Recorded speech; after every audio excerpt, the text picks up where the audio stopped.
So can we acknowledge ourselves for showing up today?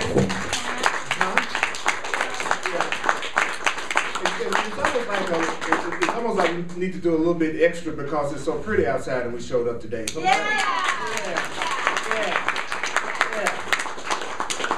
We're dedicated, we committed. Are we trying to learn the truth before we get committed? We doing one or the other.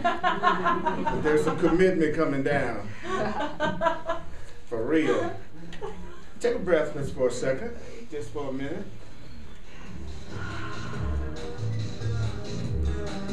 Let me recognize the problem so the problem can be solved. Let me recognize the problem so the problem can be solved. Let me recognize the problem so the problem can be solved. Let me recognize the problem so the problem can be solved.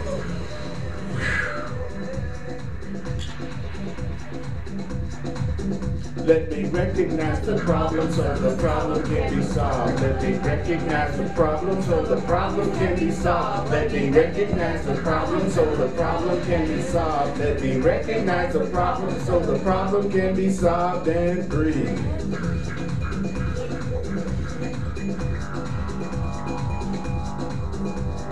You need not believe the ideas. You need not accept the ideas. Some of the ideas you may actively resist. Some of the ideas you will find hard to believe.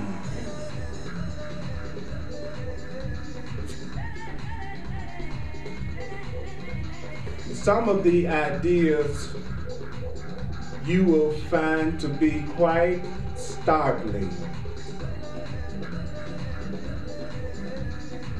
You are not asked to judge the ideas at all.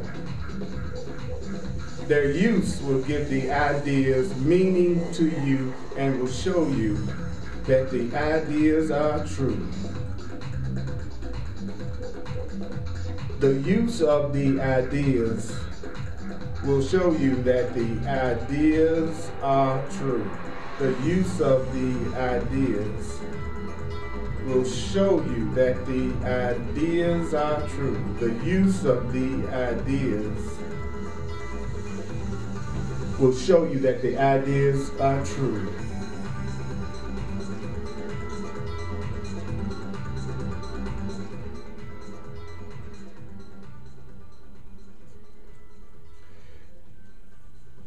We're going to talk about the needless sacrifice today. It's on page 317 in the section called the needless sacrifice. It's on page 317 in the Course in Miracles in the Foundation for Inner Peace version. Section 7, the needless sacrifice. So those online, the needless sacrifice, page 317. Beyond the full attraction of the special love relationship. Beyond the full attraction of the special love relationship. Beyond the full attraction of the special love relationship, and always obscured by the full attraction for the special love relationship, is the powerful attraction for the Creator, for the creation, the Father and the Son. There's no other love that can satisfy you, because there is no other love. There is no other love that can satisfy you except the love between you and that which created you. That which created you and the love you have for that which created you is the only love that's going to satisfy it. The only love that's going to satisfy me is the love between my Creator and me. The only love that's going to satisfy me is the love between God and me. The only love that's going to satisfy us is the love between our Creator and us. The only love that's going to satisfy us is the love between us and our source. The only love that will ever fully satisfy us is the love between us and source. The only love that will truly satisfy is the love between the created and the Creator. And there's the only, you know why? Because there is no other love. The rest of it is fake. The rest of it will not satisfy you. How do you know you haven't ever experienced real love? Well, if you've never been totally and completely satisfied. and absolutely had no fear, total trust, no anger, no guilt, no jealousy, no possessiveness at all, period. Only giving, not trying to take, completely open, not closed, completely safe, not full of arguments and upset. If you haven't experienced love without any of those qualities, then the Course in Miracles says we haven't experienced real love yet. And so he says that's the only love that's fully given and fully returned. And real love, being complete, it asks nothing. So real love doesn't ask for anything. And being completely pure, everyone joined in complete love has everything. That's why there's no need to ask for anything, is because there's nothing missing in complete love. That's why it doesn't ask anything. There's nothing to ask for because there's nothing missing. Nothing missing. This is not the basis for any relationship in which crazy folk enter. What?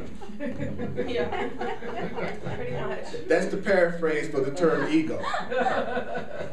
Insane people, people who think they are bodies, people who think they are separate from each other, different from each other, think that love is limitation, scripts, bargains, agreements, boundaries, victim consciousness, afraid to do it.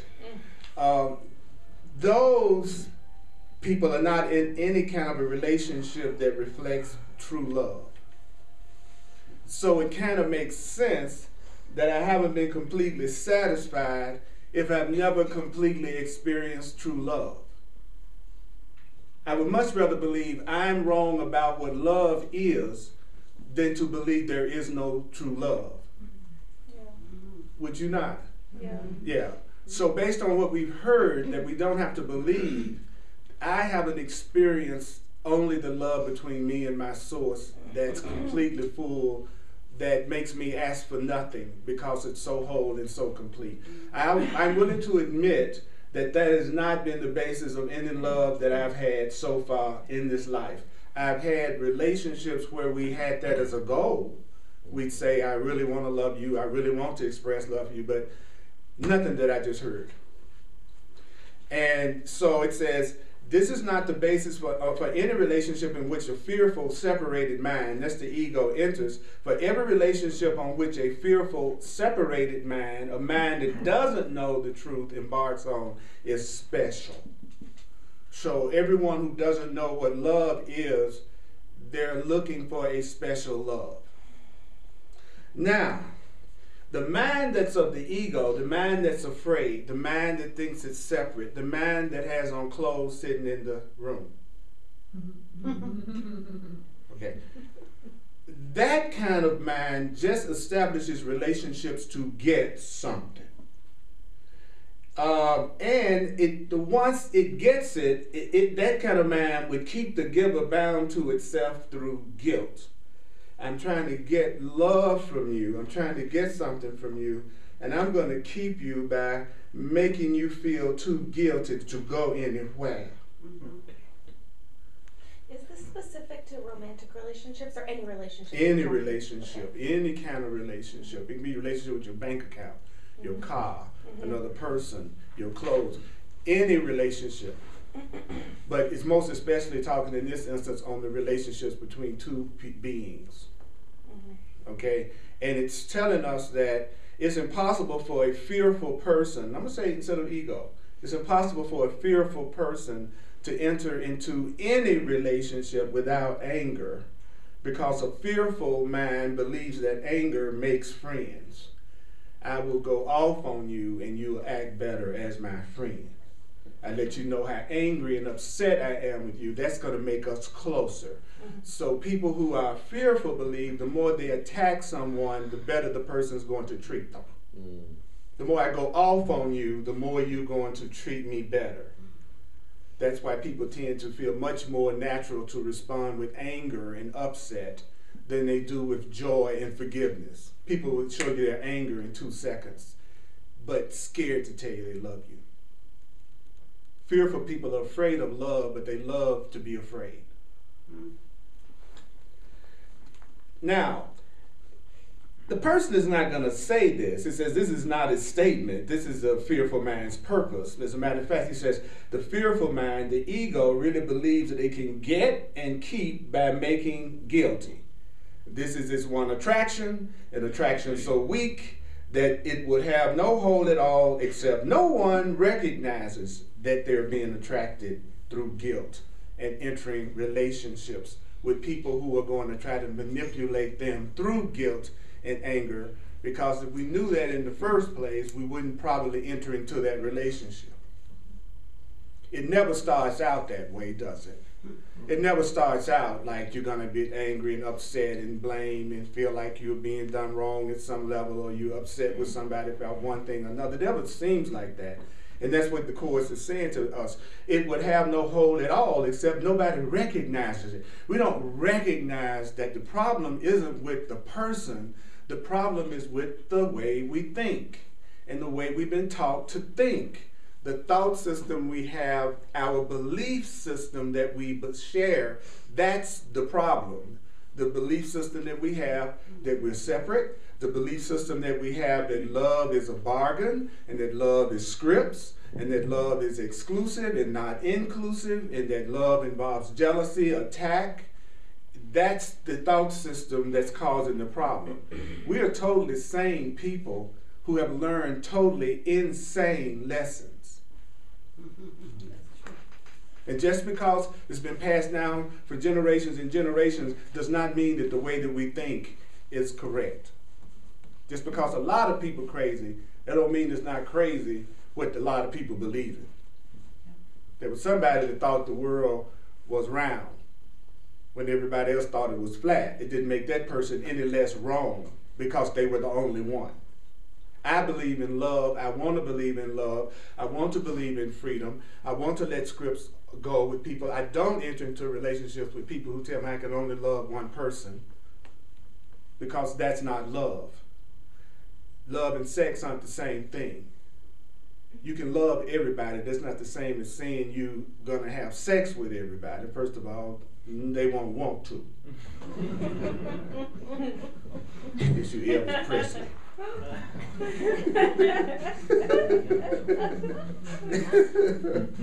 So even if you had that as a goal, you'd never catch up, right? So that's just not let's take sex and separate it from love. I'm not talking about sex, okay? Sex physically is something that you do with two bodies that don't exist anyway. So it's really a whole lot of ado about nothing. Literally, because your body won't be around 300 years from now. So you're feeling guilty about dust. Listen to what I'm saying. All that big deal we're making about what you do with the body and what somebody else does with their body, it's all around something that won't be around anyway. But what will be around is the consciousness, the mind that's actually expressing through that body. That's what's going to be around. That's what's going to be around even when your body so-called dies, is your consciousness, your mind, your spirit. You best be working on your mind, because it's the only thing you're taking with you. Everything else you're leaving behind. But you will take with you the level of consciousness you've achieved, the level of love you've achieved, the level of peace and awareness you've achieved. And that consciousness, do you know that consciousness is going to create your next experience? So if you're being stupid, if a person's being stupid, I like to talk to it because it fronts the ego. If a person's being stupid and they die, they don't instantly become enlightened. You're going to recreate the same environment, maybe after a little break from what I heard. But we got to wake up to who we really are, and there's no running away from that. We are love. We're going to have to learn how to let love come through us. We're going to have to learn how to allow ourselves to be happy, and allow ourselves to be abundant, and allow ourselves to be peaceful. This suffering and sacrifice because of the belief in guilt and sin, and we're not enough, and we don't deserve it. That thought system's got to go. And for people who are ready to be happy, they're ready to let it go. So it's telling us, this is a deep section. It's saying that I love this. He says, the ego always seems to attract through love. A fearful mind always seems to attract through love, but a fearful mind or person has no attraction at all to anyone that perceives that a fearful thought or a fearful mind attracts through guilt. Someone who's ready to finally know their innocence and to know their joy are not attracted to people and minds who want to make them feel guilty. You put a guilt trip on me, I will not be around you very long. That's just like you telling me, I need to remove myself from your personal experience. So guilt doesn't work on me. It infuriates people who want to use guilt to get you to do what they want you to do. And those people leave, provided you don't give in. Okay? So you don't have to put anybody out of your life. Those who would harm or try to harm you will leave your life if you won't play the game of pain and guilt and anger and scripting and attacking. When you don't play those games with people who believe in it, they get away from you. You don't have to worry about getting away from them. They don't want to be around you because none of the tools that their fearful mind uses to manipulate their world works with you. So they'll call you selfish. So when an unconscious person calls you selfish, be proud. It means you must be standing up for yourself and honoring yourself. That's all it means. You must be doing what you want to do and not what they want you to do. So the definition of that is you're selfish. Don't fall for it. All right? So I don't have to attack the person that's trying to make me feel guilty. I don't have to condemn the person that's trying to make me feel guilty. I just know I'm dealing with an insane, fearful mind that doesn't know the truth. Or you wouldn't use that approach. A conscious being uses a loving approach. An unconscious being uses a fearful approach. I wish it could be more complicated than that, but it's not. And so it says, you wouldn't be attracted to a person like that or to the ego at all if you saw that it was only trying to attract you through guilt. Okay, so any questions about those paragraphs? Any questions about understanding what those paragraphs say? So let's review right quick. The attraction that we have more than to a special relationship is the attraction we have to our Creator. That's the only kind of love that's going to really satisfy us because that's the only kind of love that really exists.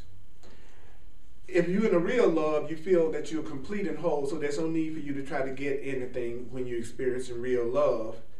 But the person that doesn't know what real love is, that's only learned about love from the world, they are looking for a special love, which is a love that's different from the love of God.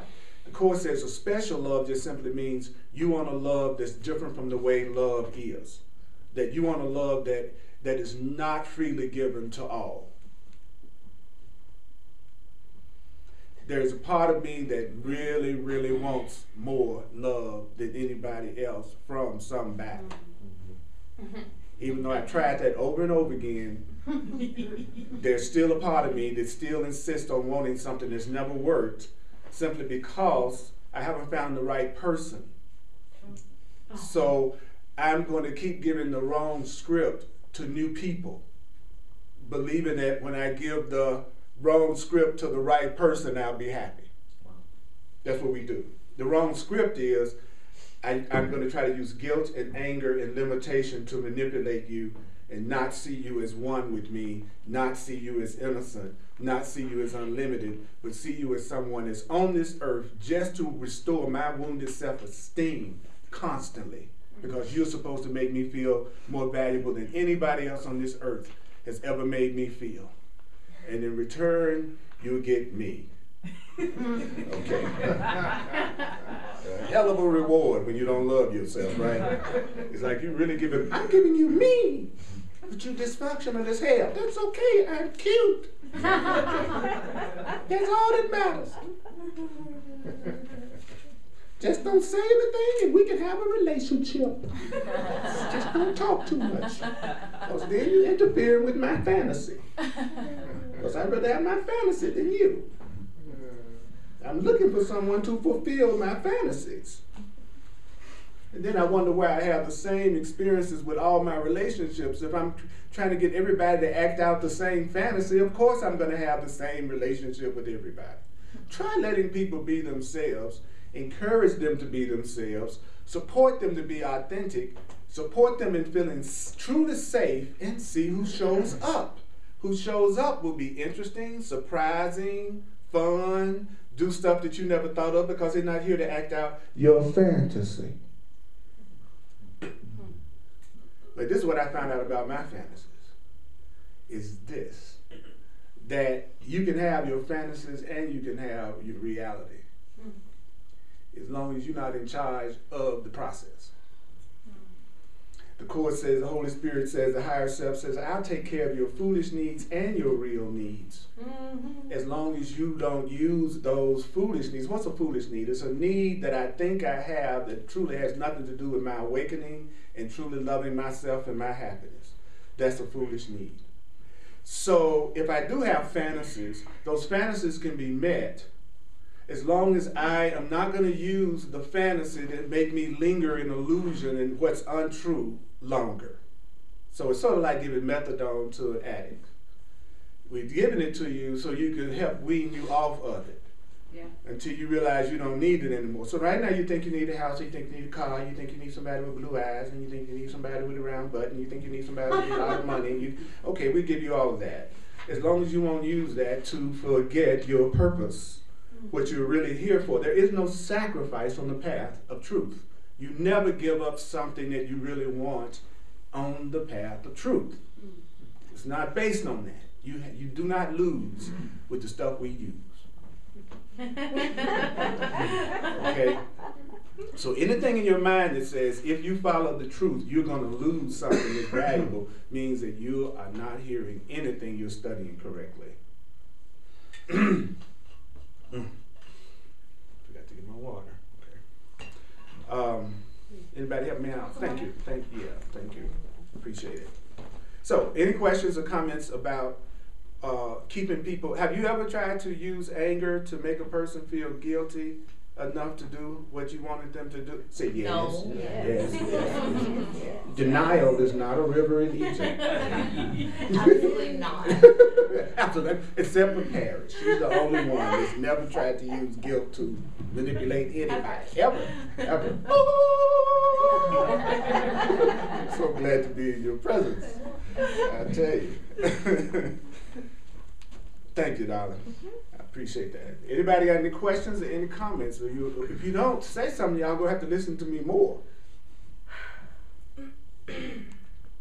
I love to teach masochistic students. Okay. All right. Now, the sick attraction of guilt must be recognized for what the sick attraction of guilt is. And having made your sick attraction to guilt real to you, it's essential to look at your sick attraction to guilt clearly. So what do you do with guilt? You look at your attraction to it clearly. You clearly and honestly admit to yourself you have an attraction to guilt because you have a tendency to attract things to you or to be attracted to things that make you feel guilty. And he says guilt is the same as anger.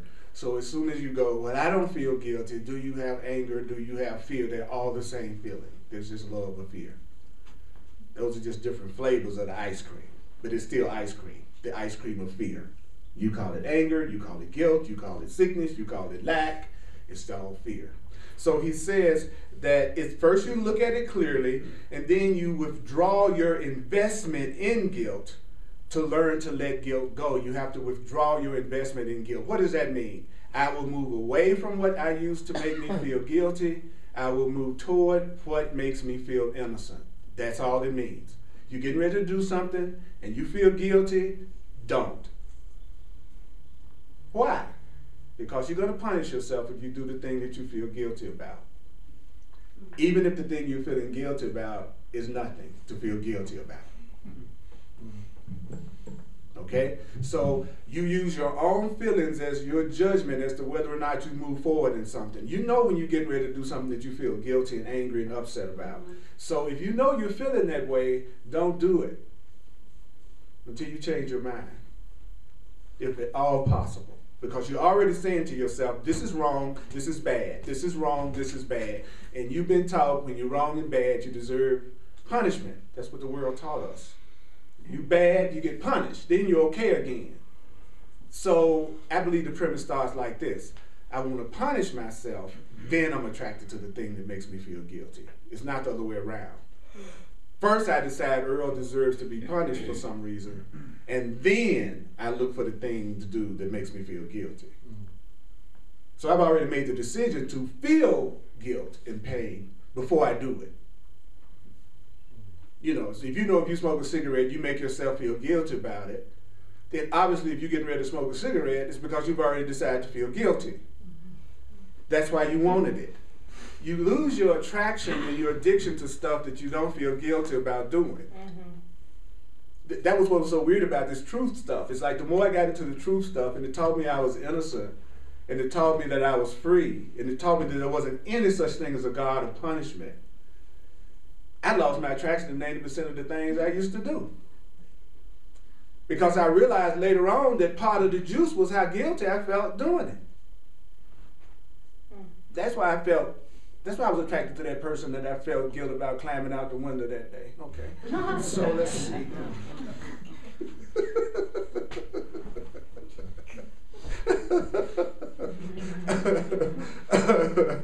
Oh, thank goodness for the things I did before I became aware. I wouldn't have done anything. You know what I'm saying? You know, because now you're so aware of everything, you end up most of the time not doing nothing. Well, I used to do that, but no, that's going to give me hell. I used to do that, oh, no, that didn't turn out too good. All of a sudden, you just find that you're not doing anything. Then you realize there's nothing left to do but serve. All of a sudden you realize, wow, what I'm really on the planet for is to be a channel for love and beauty and joy and peace and consciousness and awareness. Because I don't have to feel guilty about what I desire to do with my body.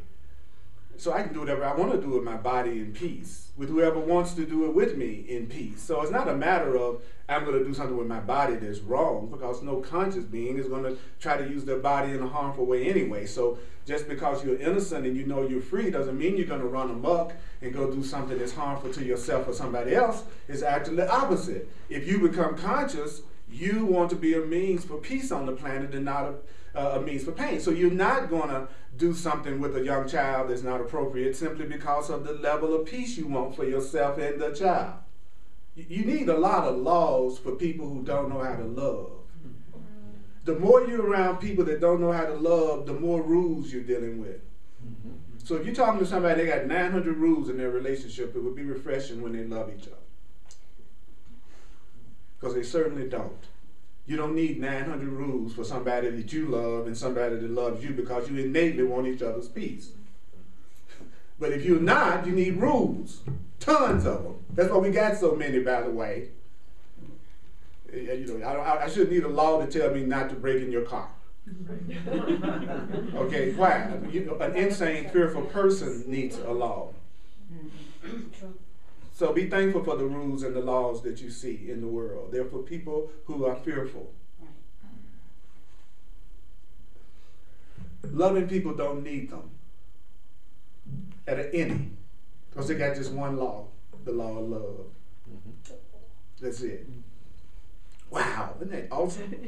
Then it says, and then I'm just reading this out of the book, just saying it with you. The Course in Miracles is powerful when you hear it together. You read it by yourself, sometimes you go, what the hell did I just read? Yeah. But I'm reading right out of the book and y'all going,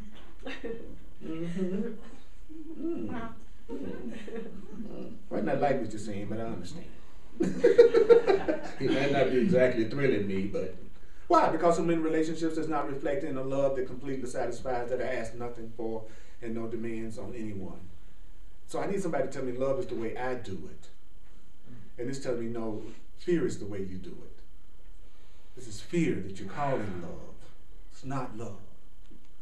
Woo, you can't lose what you love. It's impossible. Wow, but you can't lose what you fear. Thank God. You know what I mean? Because I would have stayed in situations that weren't good for me long past the time I should have been in if something had just made that thing end. I would have kept trying over and over and over again. You ever been in those kind of relationships that you just keep trying over and over and over? Yeah. You been in that kind of relationship with yourself? Yeah. You can't even get rid of you. Wherever I go, there I am. And then again. There I am with me And then again. You again. First thing I said when I get up in the morning and go in the bathroom, you again. I'm going to be around till you love me, dude. You got rid of everybody but me. I'm down to the last one.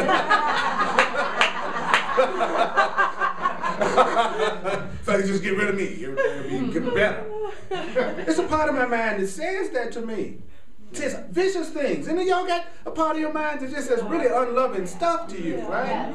You know, but my ego's been getting so mad at me for trying to go for the truth. I've been studying so much and being a really good student and really trying to apply it and getting the results. And my ego is pissed at me. It's mad at me. You know, that part of me that doesn't love me. I told somebody the other day, I heard this voice inside my head go, release the Kraken. And for y'all don't know, the Kraken is like this ultimate mythological monster that gets rid of everybody. You know what I'm saying? So my ego had all they could stake. So it just said, release the Kraken. Do you in, dude. It's time for you to be done. I'm tired of you. And you trying to love people too? You know that you're not loving. So the court says when you try to be loving, the part of you that thinks you're not loving thinks you're the biggest liar that ever was. You know you're not that nice. So I gave up trying to be nice years ago. Years ago.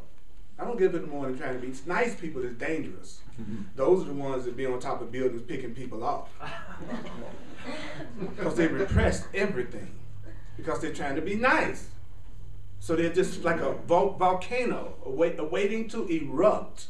It'd be much better to let people get their anger off, their feelings off, their depression off, and you sit there and don't try to correct them or fix them.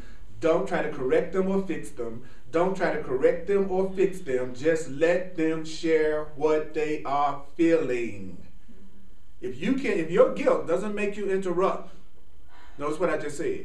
If your guilt doesn't make you interrupt, because your guilt is making you react, because a part of you is believing what you're hearing, and you just breathe through every untruth that you may be hearing, or truth that you may be hearing, then behind their anger is the love. Behind their anger is the sanity.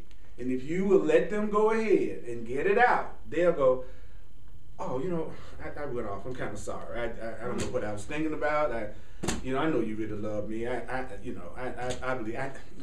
I know that pillow that you was about to put on my face was an accident. that didn't really happen.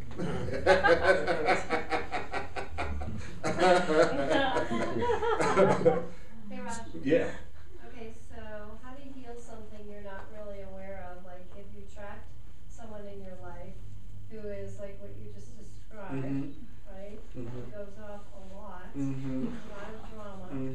So, and you yourself, whatever, feel that you're feeling peaceful and you just want love. So where did this come from? It's coming from thoughts, feelings, emotions, and beliefs that you have but you're not aware of. It's like, and I've used this analogy before because I think it's so easy to see. Last week I used an example and somebody told me it looked like a butt crack, but it was really true. I was like, it really looks like a butt crack to me. Booty's on your mind. So we went, it was on their mind for sure. Booty's on my mind. Well, I'm a black dude. Yeah, booty's on my mind. What you talking about? He give you some cultural diversity change training.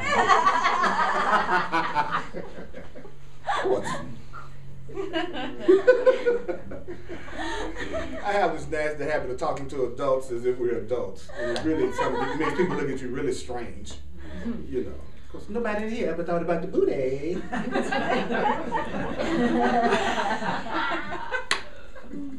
Because we spiritual. Spiritual people just think about angels, wings. And I do that too every time I pass by a chicken place. I'm spiritual all the time. I think about wings all the time. But it's going to look like another butt crack. Here we go. All right. That's as much of your mind as you're aware of, as an example. And then under here, like you say, that's the part we don't know about. That's what got the Titanic, not what they saw, but what they didn't see. Mm-hmm. So the purpose of a relationship is to make you aware of what's under the water. Is that the subconscious? That's right. Mm-hmm. Yeah. So when you're attracted to somebody, you're always attracted to somebody who's going to let you see what's under the water. But if you realize it at the very beginning, you might not get in a relationship. Right? So you don't find that out till later. Right now, you're just looking at the part that's sticking up. Okay.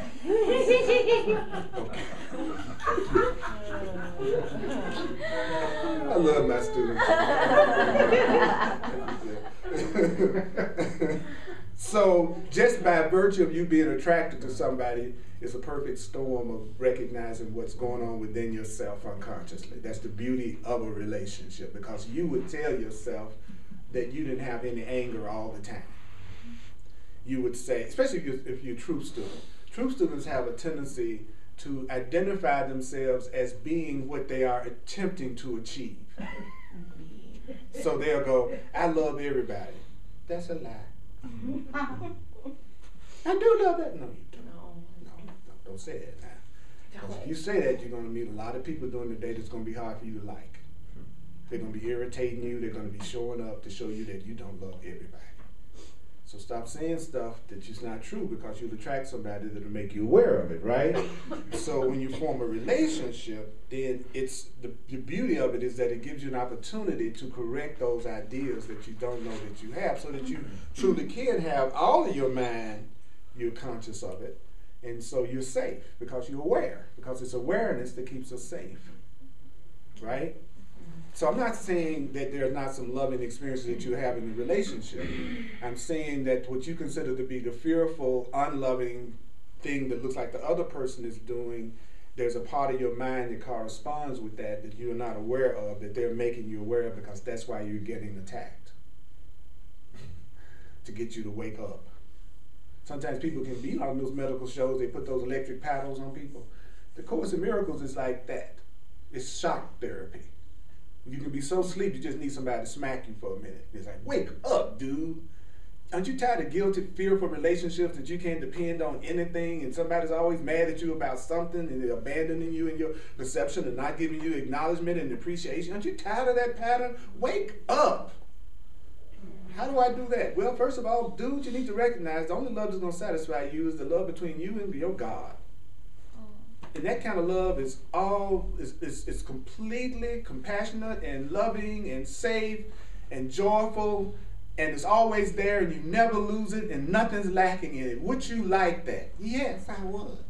Okay, well then you need to start learning how to stop using guilt and anger to manipulate yourself and everyone around you, and stop trying to crucify people because they don't give you the specialness that you think you deserve.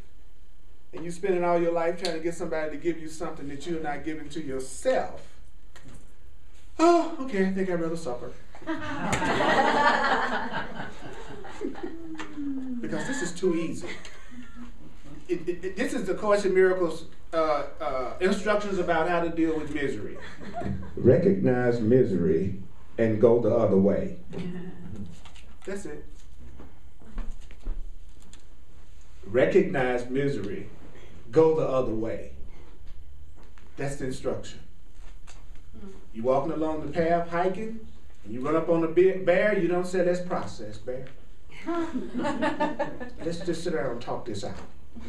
You go the other way, fast as you possibly can. There is nothing that's telling you you got to stick around and analyze every illusion that you have forever. You can recognize misery, go the other way, let yourself have so much love that it's easy for you to look at what needs to be transformed in yourself. Because you got so much love, people could tell you the truth without you freaking out. You could really take the truth.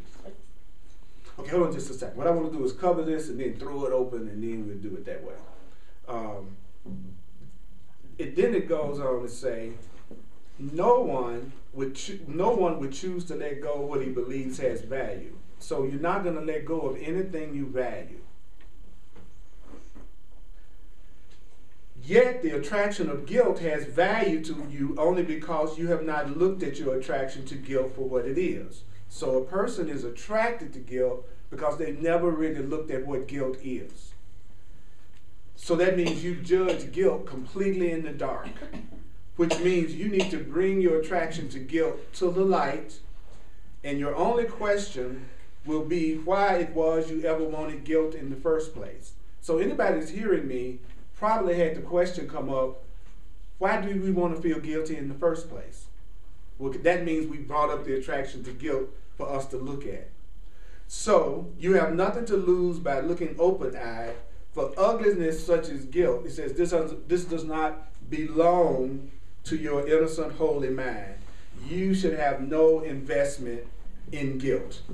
Okay, so if you find yourself in situations that you make yourself feel guilty, then you have to tell yourself, I'm attracted to guilt. I made it real. I need to look at my guilt clearly, stop investing in it so I can let it go. And the more I look at my guilt, the more I'm going to say, why in the heck did I ever want to be in something that makes me feel this guilty and unhappy in the first place? Because you don't deserve to be in relationships that's making you feel guilty and unhappy all the time. You're a child of God. You're a child of love. You don't deserve it, and you shouldn't have any investment in anything that's keeping you unhappy and afraid and feeling attacked and guilty all the time. There is no relationship that's real that's making you feel guilty all the time. There is no love that's real that's attacking you all the time. So if you think you're in a relationship with anybody and all you feel is misery, you're not in a real relationship with them.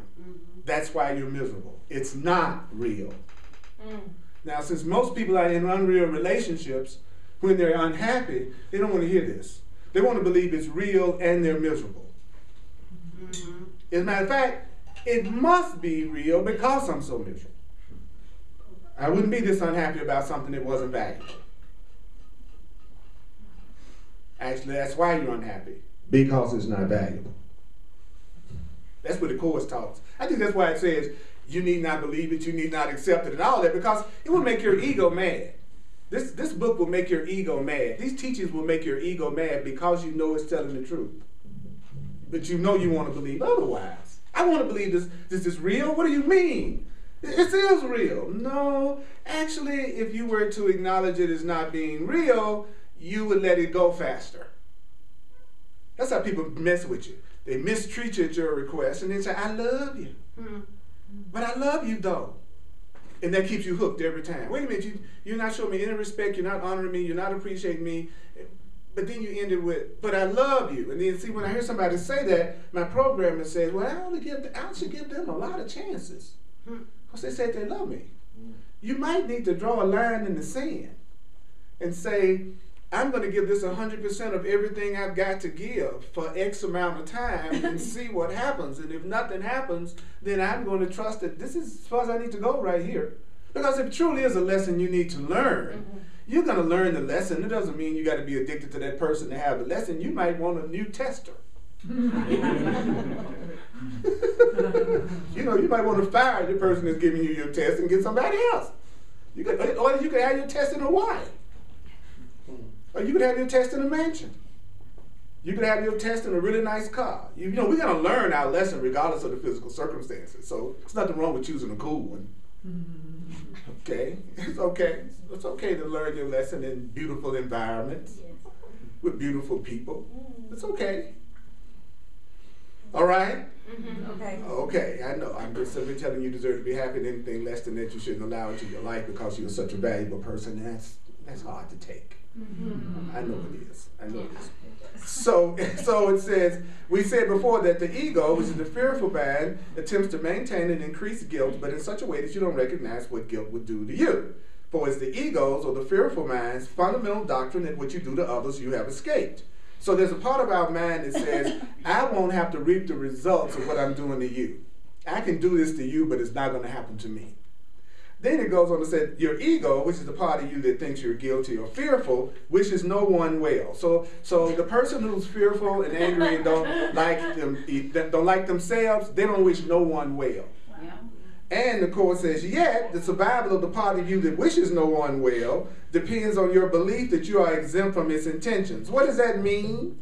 Well, it means that there's a part of your mind that counsels you that if you're a host to the part of your mind that's guilty and angry and fearful and thinks it's separate and not enough, then this part of you will enable you to direct this anger outward, and that protects you. So there's a part of us that tells us that if I attack you, it will make me safer. If I let you know how angry I am with you, it's going to make me safe. So he says there's a part of you that tells you that the more you direct your anger outward, it's going to protect you.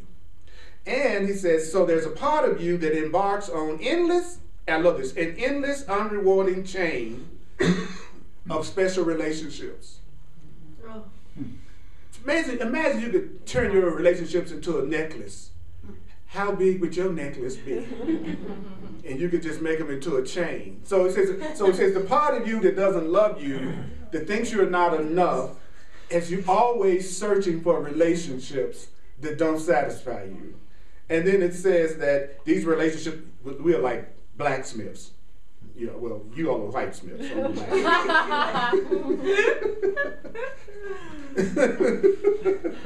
as a whitesmith, I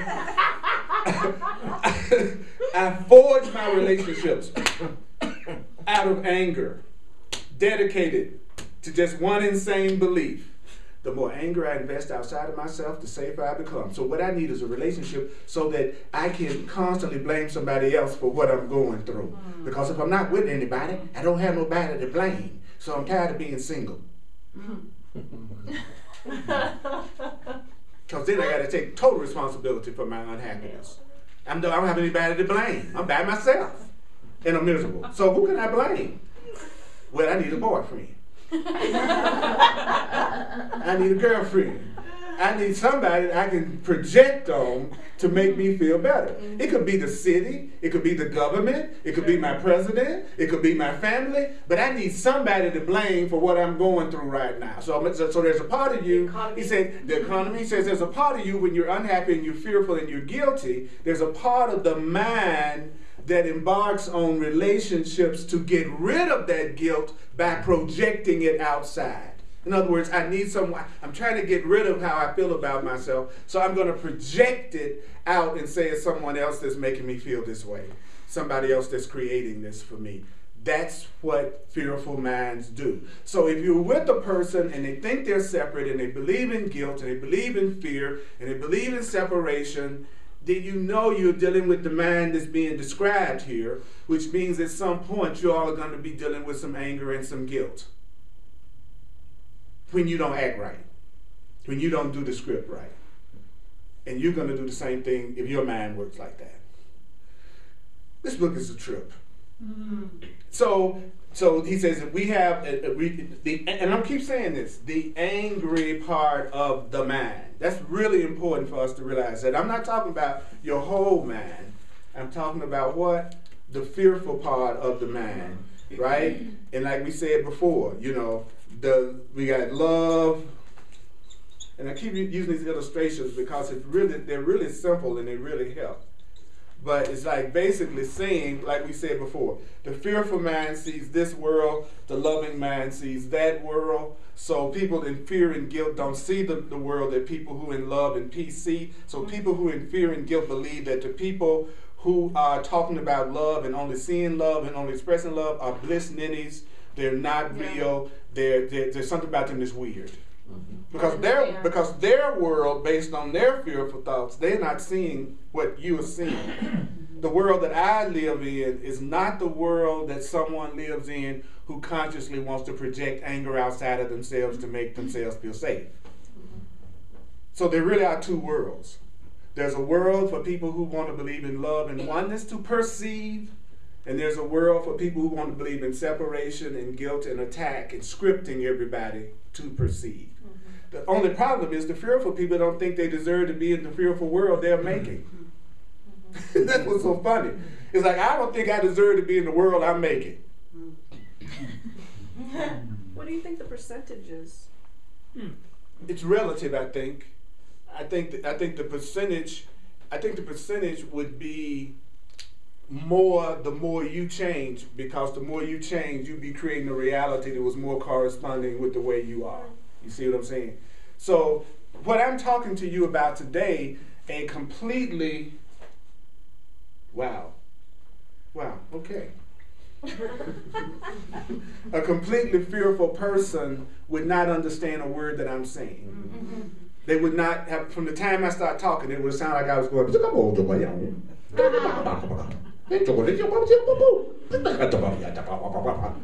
and they just go to sleep. Okay? All right? Because what I'm saying is can only make sense to a person who's partially sane. The Course says that reason is beyond the range of means that a person who's completely into the separation beliefs of the world can believe. ISIS is not going to be a Course class.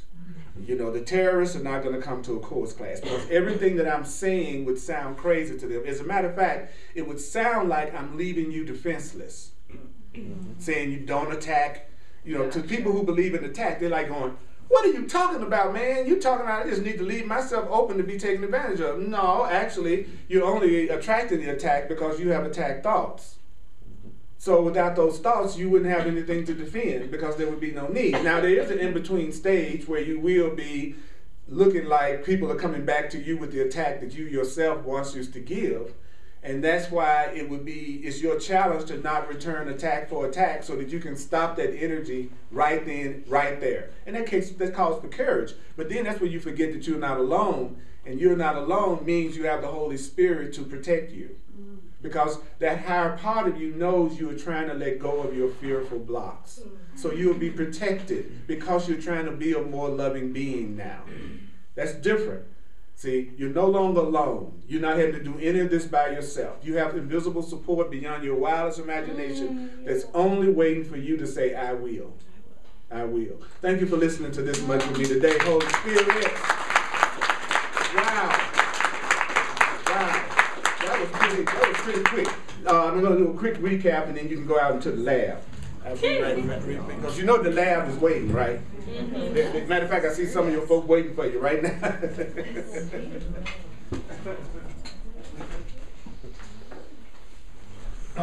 Thank you for sharing with me with these financial expressions of appreciation. I'm a full-time teacher of what I do, and I believe I'm sustained by the love of God, but God works through channels.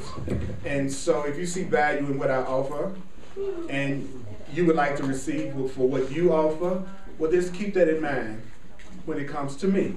Yes. Yeah. So I appreciate that. And also I'm available for one-on-one sessions called clarity sessions. And those of you who've had clarity sessions, if you don't listen to them, they won't be helpful. You can't do it one time with me and don't listen to it anymore, because you're not really making any difference in your consciousness. And you need to listen to it most when you're most upset, because that's when you're most likely not to want to listen to it. And you'll hear that I gave very specific instructions for how to deal with whatever the issue was that we talked about. Very specific. But if you're not ready to stop suffering yet, you will not use the information, because the Course says if you decided that the way to get out of your problem is punishment of yourself, then you won't hear any solutions that don't involve punishment, because the person has already decided, they know what the answer is. At some unconscious level, I need to suffer a little bit, and after I suffer a little bit, then everything's going to be okay. And that's why people continue to do things without changing. They don't realize they've already come up with a conclusion about how to heal it. I'm going to suffer. So I'm asking you to break that vow. Break your vow of suffering. Break it. You know we're good at breaking rules and breaking vows. Break that vow. That you deserve any kind of pain for any reason. You don't. You don't have to learn through pain. You don't have to learn through pain. It's not necessary. You're making it up. It's not necessary. The universe isn't requesting it. You don't have to do anything alone. You're not by yourself at all, anymore, in any kind of way. It looks like it's like we have three choices. Either there is no God, or God is insane, or we don't know how to communicate with God. There's something about God we don't understand, something about higher self we don't understand. It's there, but maybe the way we've been taught to look at it and how it functions is different than what we've been taught. Or God's crazy, or there is no God. Don't you see that? If this is all it is, what we are looking at in the world and the way that things are happening in the world, if that's it, then you can understand why people take themselves out. But if there's another way to look at it, that it can free us and heal this perception, and we don't take the time to do it, even though it's easier than anything we can come up with, that's insanity. Because you don't have to do it by yourself at all. Nothing. You never do. And you never have actually ever done anything by yourself. So go to my website if you want to have a clarity session to find out more about it. And all of my classes are online. I got 900 classes online. I don't know how that happened, but I'm thankful. Because I don't remember doing it, but I did it. So I even do good things for myself and forget about it. You okay? All those nice people in your life, those loving people in your life that even you wonder why they're there, you're more loving than you think you are. Yeah. And people are seeing more light in you than you see in you. And that's why they treat you better than you treat yourself sometimes. Be grateful for those people. They're also letting you know what's in you that you may not be aware of. So I want to invite you to come to Unity Temple, check out the 11 o'clock service. We got some cool stuff going on around here. So you ready? Take a breath.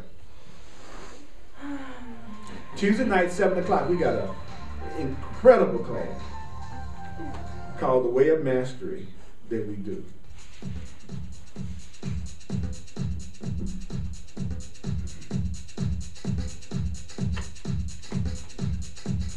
Just by hearing what you heard today, you started to release yourself from lots of guilt and lots of fear. By coming to hear what you heard today, you are letting go. Just by hearing what you have heard today. So I'm going to say it again. There's a love that you're going to receive that's going to be totally satisfying. But that love is a love that's happened between you and your Creator. You no longer want relationships that are established just to get something. You no longer want to be manipulated by any form of guilt, any form of anger. You're no longer going to try to keep someone in a relationship with you by trying to make them feel bad. Make them feel bad. As you wake up to who you really are, you will not want to be in any situation that makes you feel guilty. Move away from the guilt. Move away from the guilt. Move away from the guilt. Move away from the guilt. Because when you feel guilty, it's a request for punishment. When you feel guilty, it's a request for punishment. Do you know guilt is a request for punishment? Guilt is a request for punishment. Guilt is a request for punishment. Yes, we make mistakes. Mistakes are for correction. Mistakes are for loving correction. Loving correction. Your mistakes are for loving correction. Loving correction. Loving correction. Your mistakes are for loving correction. Yeah, there's nothing in the universe that wants you to suffer. There's nothing in the universe that wants you to suffer. There's nothing in the universe that wants you to suffer. God doesn't want you to suffer. Your Creator doesn't want you to suffer. Love never wants you to suffer. Love never has suffering. Suffering is not in love. Suffering is in fear, is in guilt, is in anger. That's where suffering comes from. You are innocent. You are innocent. You are innocent. You are innocent. Innocent is what you are. You are innocent. You are innocent. You are innocent. And innocent is what you are. You are innocent. You are innocent. You are innocent. And innocent is what you are. You are innocent. You are innocent. I am innocent. And innocent is what I am. I am innocent. I am innocent. I am innocent. I am innocent. I am innocent.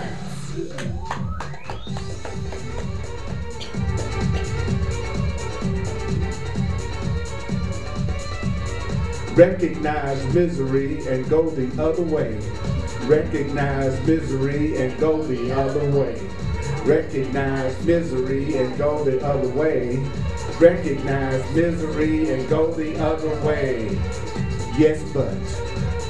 Yes, but. Yes, but. Yes, but. Yes, but. Yes, but. Yes, but. Yes, but. Yes, but. Yes, but. Yes, but. Yes, but. I hear you, but yes, but.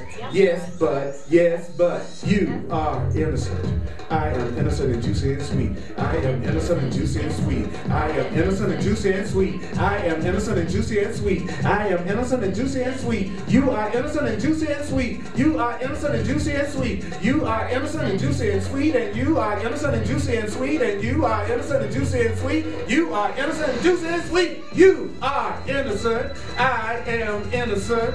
We are innocent. We are innocent. We are innocent. We are innocent. We are innocent. Let's take now. Go. We are innocent. We are innocent. We are innocent. We are innocent. We are innocent. We are innocent. We are innocent. We are innocent. Let's give it up, Holy Spirit. That's the truth about us. It doesn't matter what anybody else has said. It doesn't even matter what you believe about yourself. That's the condition of what you are.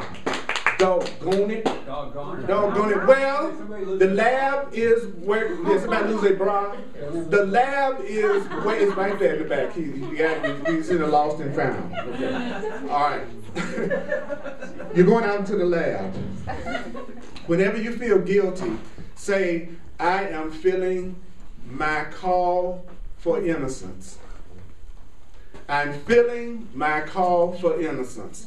I'm feeling my desire to know my innocence. Whenever you feel guilty, tell yourself that, because that's the true interpretation of guilt.